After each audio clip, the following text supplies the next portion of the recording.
Hi guys, it's Thursday the 27th of December. I'm Olivia and welcome to Mobuzz TV. At this time of year, TV shows, magazines, newspapers, radio stations, they all tend to take a nostalgic trip down memory lane.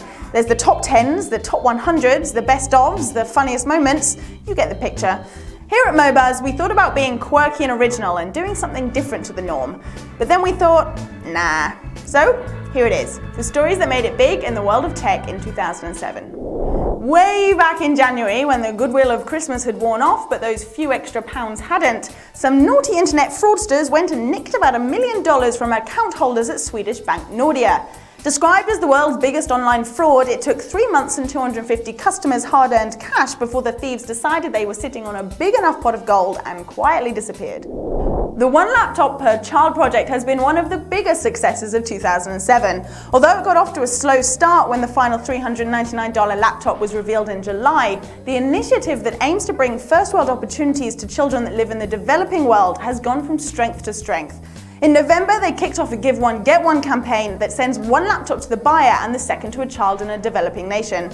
Originally intended to last only 15 days, it's proved so successful that OLPC extended the offer right up until the end of the year.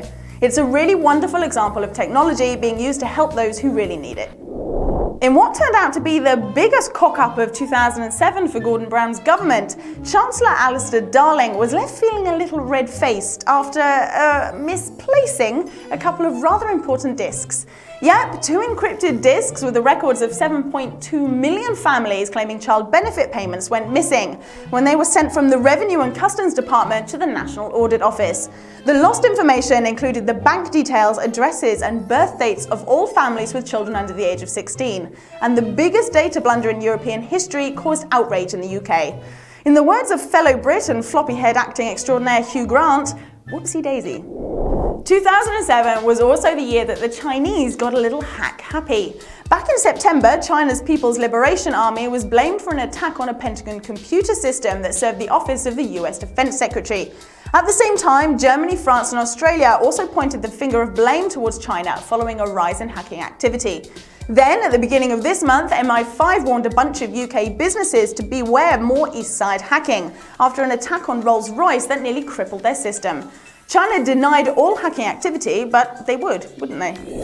With all the robbery and hacking and data loss aside, it's also been a tragic year, and some are blaming technology and the internet for the terrible massacres at both Virginia Tech in the US and Jokela High in Finland.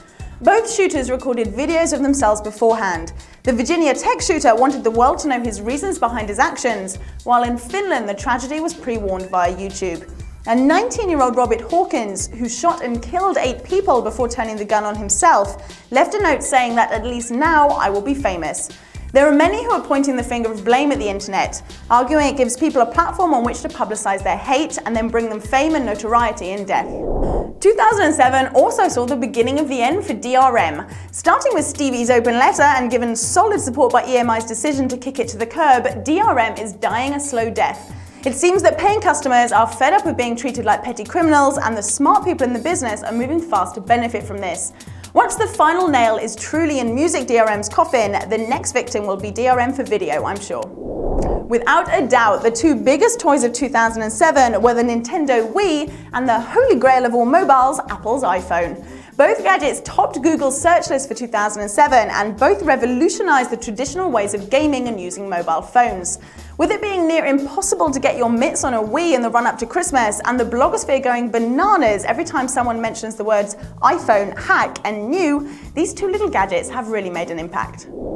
Obviously, I could go on and on and on with more big techie news from 2007, but I won't. However, I will end the show with what has probably been the most important happening in the world of tech since ever.